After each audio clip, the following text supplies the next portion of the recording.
السلام علیکم ورحمت الله وبرکاتہ. ګرانو دوستانو، سمیع الله صافی یم. تاسو ګورئ اس ټي میډیا نیو یوټیوب چینل. لکه څنګه چې تاسو د ویډیو په تمنیل کې وکتو چې څنګه مونږ کولی شو د ډي وي لاټري لپاره خپل عکس ترتیب کو، یعنی منظم کو تر څو د هغې سایز سره برابر وي او زموږ عکس قبول شي.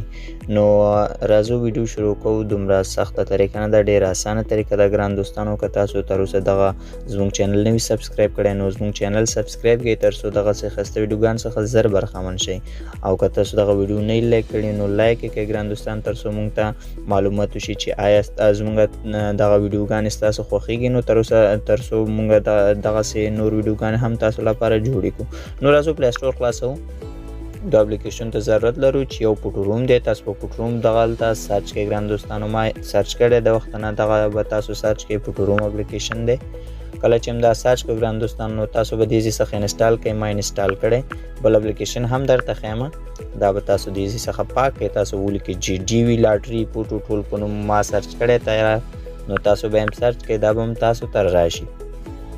کله چې تاسو ته راغی ګران دوستان نو تاسو به دې ځای څخه انسټال کړئ. نو کله چې تاسو انسټال کو ګران دوستان، د دې څخه مونږ کار خلاص شو. نو تاسو ته اوس راځم دغه عکس ښیم ګران دوستانو چې دا زما د ورور عکس دی چې تاسو یې ګورئ چې نه یې پکسل برابر دی او نه یې تر څو ام بي برابره ده. نو دغه دوه طریقې دي ګران دوستانو. دغه دواړه طریقې زه تاسو ته په اسانۍ سره ښیم. نو لومړی به راشو ګرانو دوستانو، پټو روم اپلیکیشن به خلاص کو. کله چې پټو روم اپلیکیشن خلاص کو نو د دې څخه سلیکټ سٹارټ فرام فوټو به انتخاب کړئ. په دې به کلیک وکړئ، هماغه عکس به ورته انتخاب کړئ ګران دوستان.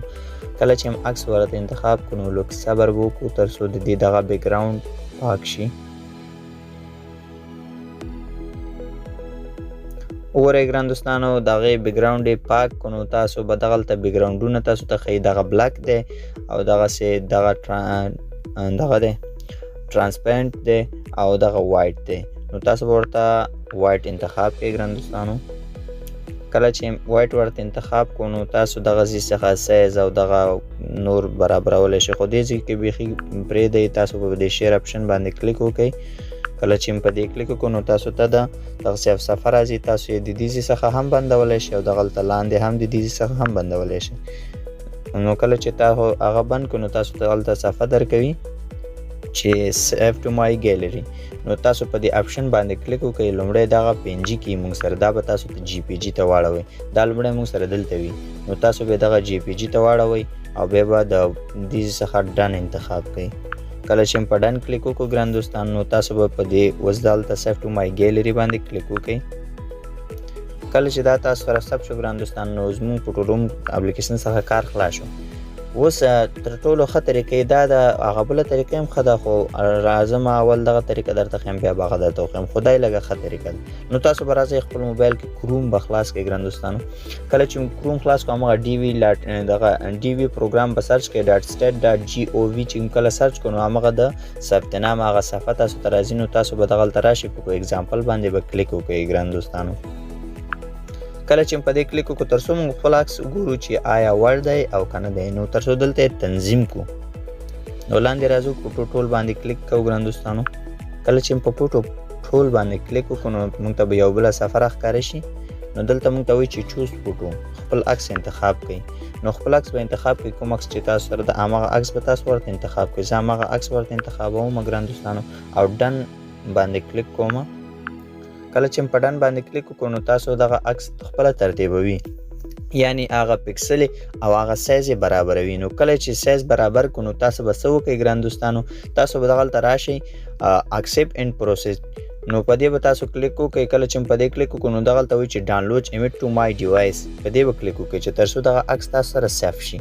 نو دغه عکس تاسو سره سیف شو او په مکمل طریقې سره اوس راځم درته ښایم چې د دې پکسل اورسس درست دي او که نه. نو راځم دغلته موږ سره ډاونلوډ فولډر کې دي. کله چې په دې کلیک وکړو دغه عکس ګران دوستانو چې ما هلته تاسو ته وښودو په هغه سایټ کې موږ برابر کړو. نو راځو دغه عکس تاسو ته اوس پکسل ښیم چې څومره دي. ګران دوستان تاسو وګورئ چې 600 پر 600 پکسله دي او 200 څخه ام بي کمه ده. باید ستاسو د 200 ام بي کمه وي او 600 پکسله وي. اوس که چیرته دغه عکس مونږ بیا چک کړو په هماغه سایټ کې چې آیا دا اوس درست دی صحیح دی او که نه، نو تاسو به دغلته نیو فوټو باندې کلیک وکړئ یا به بیا راشئ، مشکل نشته. زه هماغه عکس ورته انتخابوم کوم یو چې ما جوړ کړ.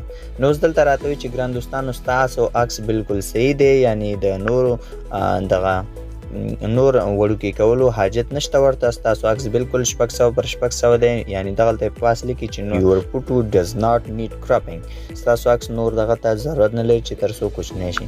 نو دا موږ سره منظم شو ګران دوستانو. دوهمه طریقه داسې ده ګران دوستانو چې تاسو په پلی سټور کې کله هماغه ډي وي لاټري سرچ کړو، نو تاسو به راشئ دلته ډي وي لاټري په ټول به نوم به سرچ کړئ، کله چې تاسو فوټو روم کې هغه عکس یعنی بیکګراوند سپین کو، نو تاسو به دا اوپن کړئ ګران دوستانو. کله چې اوپن کو نو تاسو ته دغه وبخښئ، تاسو ته به دغه طریقه وښیم چې دغه ځینې تاسو ورته راتللی شئ. کله چې مو اوپن کړو ګران دوستانو، نو دغلته به عکس ورته انتخاب کړئ. کله چې عکس ورته انتخاب کړ، کوم عکس چې تاسو فوټو روم کې جوړ کړی ګران دوستانو، تاسو ګورئ دا ما فوټو روم کې جوړ کړی. اوس دغلته دغه سایز برابروم، دغه سایز به تاسو ورته برابر کړئ ګران دوستانو. نو کله چې دغه سایز ور برابر شو، نو تاسو به په دغه باندې کلیک وکړئ چې دا موږ سره درست شو. کله چې دا سیف شو، نو راځو دا عکس هم ګورو چې د دې دا اوس موږ سره ور دی او که نه دی. نو دغلته موږ سره یو آپشن دی، بل وبخښئ یو البم دی د ډي وي لاټري فوټو په نوم، ډي وي لاټري فوټو باندې کلیک وکړو. اوس دا عکس ګورو چې آیا دا هم صحیح دی او که نه. نو دلته کلیک کوو، وړاندې وګورئ ګران دوستانو چې پکسل هم برابر دی او ام بي هم کې بي هم برابر دی. نو د دغه دوه لارو له لارې وبخښئ، د دغه دوه لارو نه تاسو کولی شئ چې خپل عکسونه ترتیب کړئ او ډي وي لاټري لپاره خپل عکسونه منظم کړئ او بیا یې ثبت نام وکړئ. کله چې ستاسو عکسونه منظم نه وي، یعنی حجم زیات وي یا کې بي زیاته وي یا پکسل فرق ولري، نو تاسو دغه پروژه ریجیکټ کیږي، یعنی نه قبلیږي. نو کوشش وکړئ دغه د عکس طریقه دوه لارې وي چې یو مې درته د ډي وي لاټري فوټو ټول په نوم وښود او بل د فوټو روم او بیا د سایډ له لارې تاسو برابرولی شئ. نو دغه ډېر اسانه طریقه وه ګران دوستانو. دغه ویډیو د نورو ملګرو سره هم ځان شیر کړئ او لایک یې هم کړئ او دغه زموږ چینل سبسکرایب هم کړئ.